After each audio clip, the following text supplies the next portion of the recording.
There is a reprieve this night in the asylum, and Sally does what any sane person would do.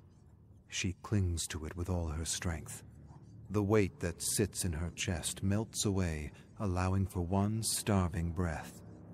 The scent of sweat and dusty linen is willed from her mind, replaced with memories of tomatoes and fresh soil.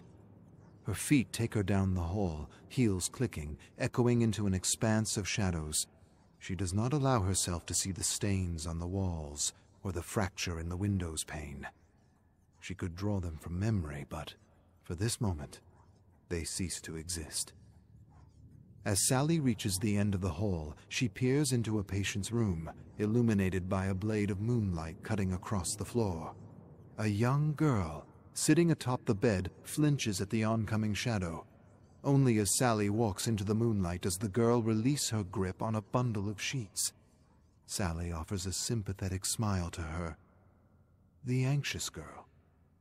The asylum's file lists her name as Marion, but the staff have codes for each patient.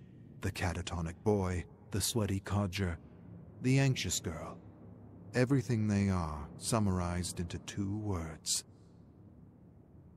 Sally sits on the edge of the bed, braiding the anxious girl's dry, brittle hair. "Did you visit the community room today?" The anxious girl hugs her pillow. "I stayed here." A light moan carries through the hall, the first indication that peace will soon be broken. Sally does her best to ignore it, weaving one strand of hair over another. "Did you know that room has a chair by the window? You can see the robins building a nest in the trees." The anxious girl looks to the hallway, her shoulders tensing as she listens to the distant moan. Sally gently rubs the girl's shoulder, wordlessly offering her sympathy. They sit for a short time, until a scream carries through the hallway.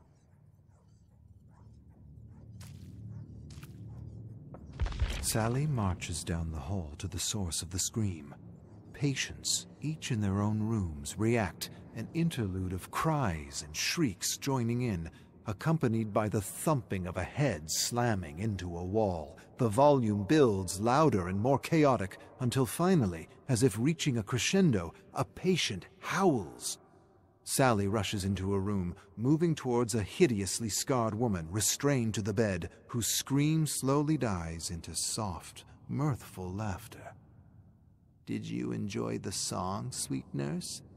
I call it Concerto of Lunatics." The asylum is wide awake now, alive, anxious. The scattered shrieks and moans of patients ricocheting through the halls. Sally's chest tightens as she struggles to breathe. Why must you rile them? The broken woman smiles beneath the swathe of bandages over her scarred face. Through 2 small holes, mismatched eyes, blue and orange, sparkle. "Oh, sweet nurse, what are the gestures for, if not a laugh?" Sally knows to step away, knows there is nothing to gain from arguing, yet she cannot restrain herself. They are humans, and, sick as they may be, they deserve sympathy.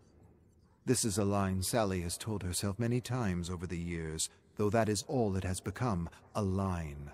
A series of carefully rehearsed words pushed through chapped lips. Perhaps this is why the broken woman chuckles as if trading quips with a friend. They deserve sympathy? Most have contributed nothing but pain, and the others have contributed nothing at all.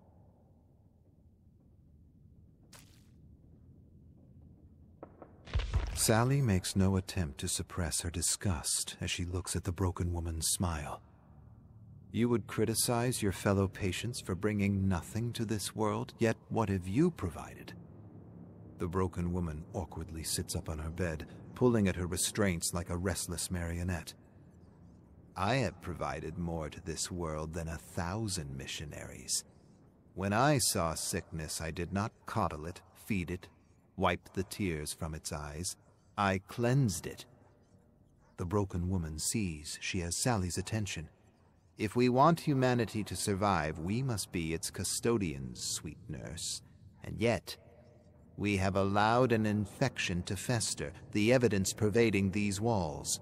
The broken woman pauses, allowing her point to settle. Shrieks and moans from the mentally insane echo through the halls. Sally feels her nerves tighten with each chaotic noise that comes her way. She has little desire to argue, yet duty compels. Are you not within these walls too? Would that not make you part of the infection? The broken woman smiles as if expecting this question.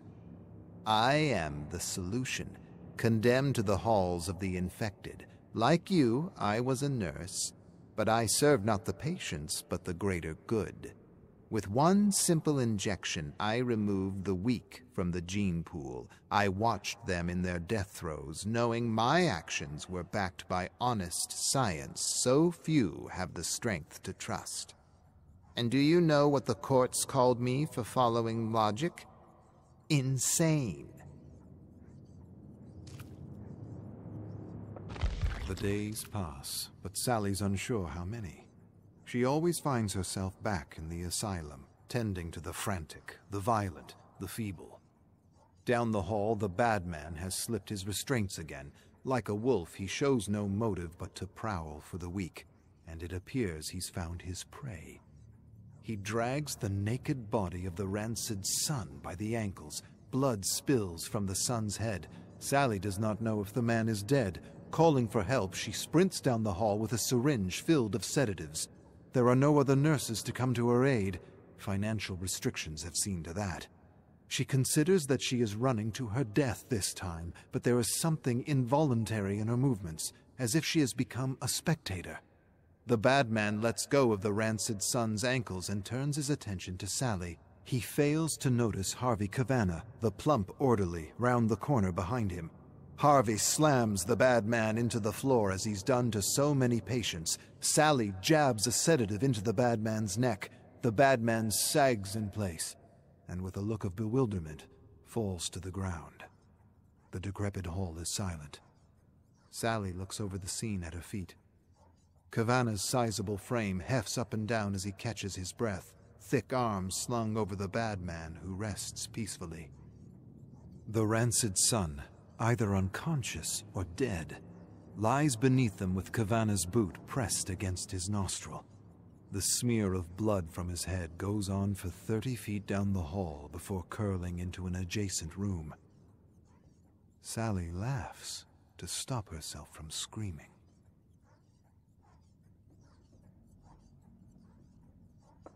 Sally finds herself in the broken woman's room. The mismatched eyes of the broken woman appear sympathetic as the sunlight shimmers over them, yet she speaks with sharpened words. Shame about that bloody disturbance yesterday. Boys like that are made a certain way, not built for civil society. The big brutish one, well, it is as plain as the skin on his face. And the other, oh, the other one hides it well. But have you looked at his family's name? That will explain everything. Sally wills herself to think of a gentle lake, lilies and... no. All she can see are the grimy asylum walls and bloody bandages. There are no gentle breezes to distract her, only the broken woman's voice, prodding deeper. Did you not have a husband, sweet nurse? I recall the newspaper article. Hand to heart, my dear, I cried at his unfortunate death. You would have had beautiful babies. To now be here, a widow of pure genes, serving the filth of the world. Such a turn of events. Sally gets up, leaving a bandage half-wrapped. Her feet shuffle imprecisely as she moves for the door. She tries to push her thoughts away, knows she shouldn't think it, but it is such cruelty. Her love was pure, her husband pure, and those who live in these halls are anything but. Yet these sick, twisted beasts receive the care and attention deserved to the man she lost. Her throat catches on each breath. Her vision blurs. She wants to run, but knows it's no use. No matter where she goes, she always finds herself back in these halls. With swirling thoughts, one stark realization breaks through. It is not she who keeps the insane confined to these halls, but the insane who confine her. She falls to the unforgiving floor.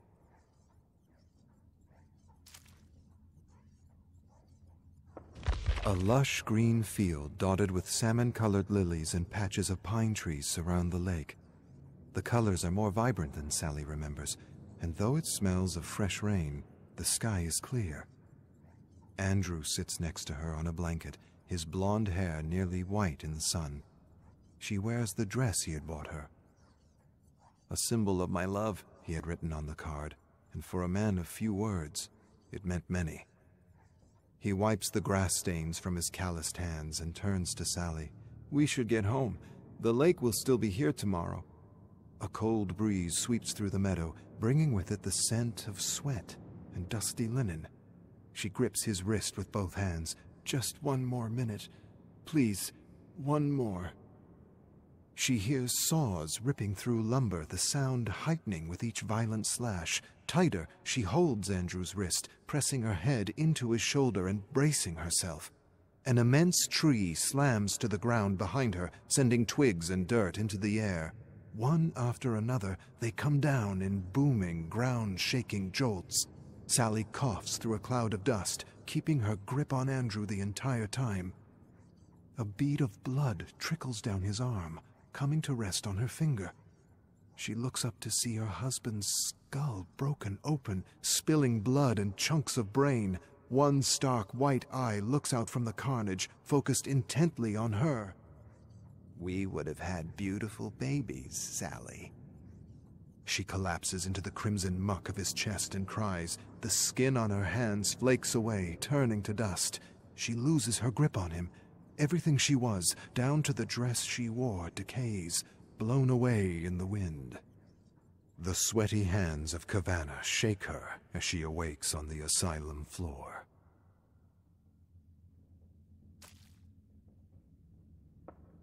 She's in the hallway again.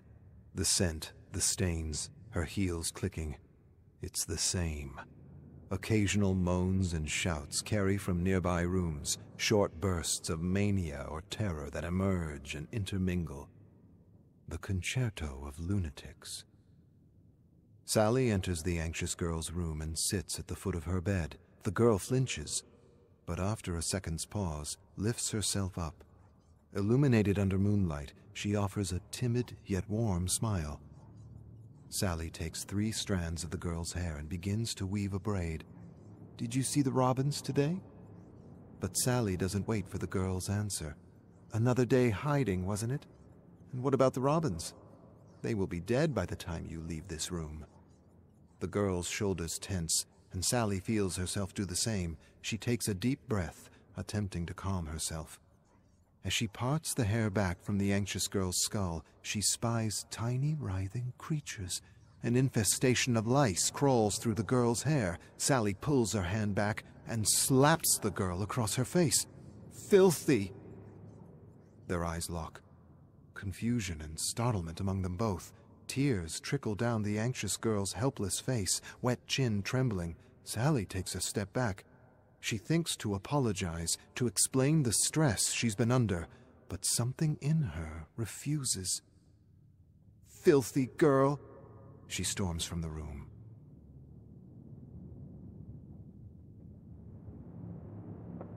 Sally, her face emotionally void, sits next to the broken woman's bed.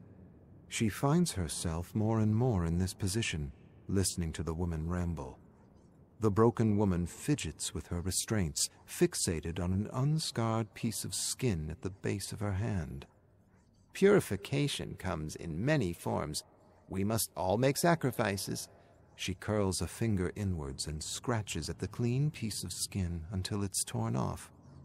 "For the most grotesque offenders, the genetic abominations, we must take extreme measures. Otherwise you get, well, the results surround you." Sally sits motionless, her tired eyes the only indication that she's conscious. The broken woman speaks as if chatting with a friend over tea. "Do you know what I could do? I could tell you the ingredients for my special injection, the one I used on my patients. A quick little prick and they'll writhe as if a purifying fire burns within. A fitting way to deal with inhuman filth, wouldn't you say? Are you hearing me, sweet nurse? You don't have to be their servant anymore."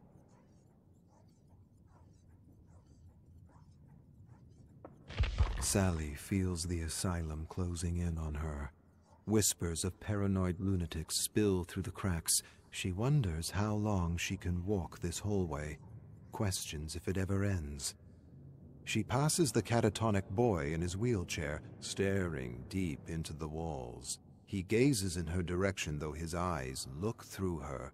Has the trial begun? He lets out a scream, pausing as if having startled himself, then laughs.